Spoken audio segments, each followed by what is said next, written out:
Hello, how's it going everybody? I'm James Zamero and this is SwitchWatch. I've got the pleasure of playing Double Cross by 13 AM Games. You may remember these guys from Runbow. This one comes out on January the 10th and it's an action-adventure game with some quirky little features that we'll get into in a minute. I've been allowed to share a couple of levels with you. I've been playing this for the last few hours and I've got to say, my first thoughts are pretty good. So without further ado, let's jump in and take a look at the first couple of levels.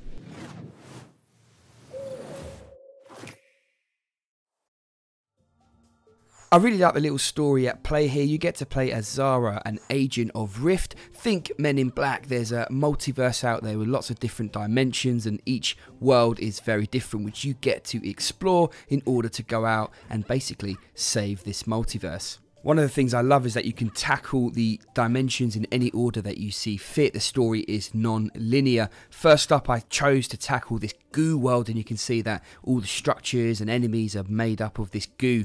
What's really cool about it is the mechanics on each world are very different, and they're basically based on the style of world. So in this one, you have to figure out ways in which to use the goo to progress and climb through different areas. And this one took me about 45 minutes to get through. The controls feel really good. They do remind me a lot of Megaman. You can tell that this game's definitely been influenced by it. You have this unique grappling hook that you can use to jump further, and it actually slows time down, and you get to use this in some interesting different ways. But the most obvious, of course, is jumping around and getting to hard to reach places. In each level you get a certain number of upgradium. This is a scarce resource and they tend to be hidden around the map. It's this purple gem that you see on your screen right now.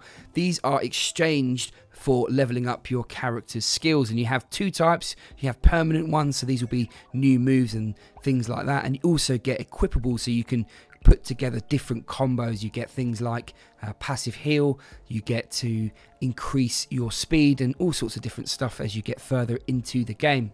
To keep you interested, there's a robust investigation system where you need to find clues and then take them to different characters in order to progress through these levels. It's quite cleverly done considering it's non-linear, and it gets you to open up dialogue with a bunch of different characters. These characters are really cool. They actually remind me a lot of a kid's cartoon in a positive way. They're really vibrant and fun, and they have huge personalities and crazy looks about them as well.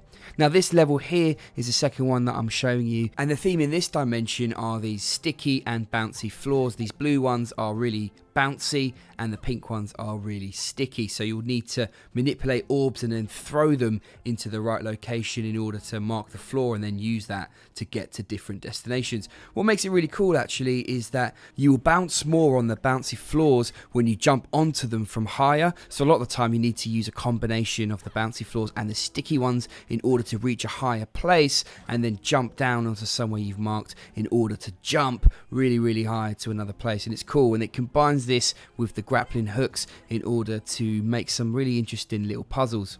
This game's really pleasing on the eyes. You can see a lot of small details. You can see, for example, there's some drips coming down at the moment, and the background has this parallax effect so that it gives you a perception of depth. As I get further into the game, I'm really hoping that this variety keeps up. So far, the two worlds look really different, and I hope that they all continue on that path. I don't actually know how many worlds there are to explore, so I'm really looking forward to finding that out in anticipation of my review when it comes out in January. In terms of combat, you start out with a light and a heavy punch. The heavy punch, of course, is slow but does quite a lot more damage.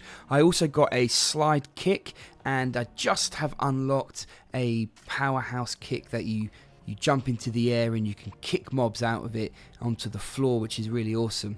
That's all I'm allowed to show you today, guys. I hope you have enjoyed this video. If you are not one of our subscribers, then we'd love it if you consider joining us. We're the home for Nintendo Switch content reviews, news, gameplay, and the occasional preview like this one here. So if you've enjoyed this, we'd love it if you gave us a thumbs up and let us know your thoughts down below. To all of our existing subscribers out there, thank you very much. We appreciate everything you guys do for us. I'm James Zamero and this is SwitchWatch. We'll see you again on the next one. Take care.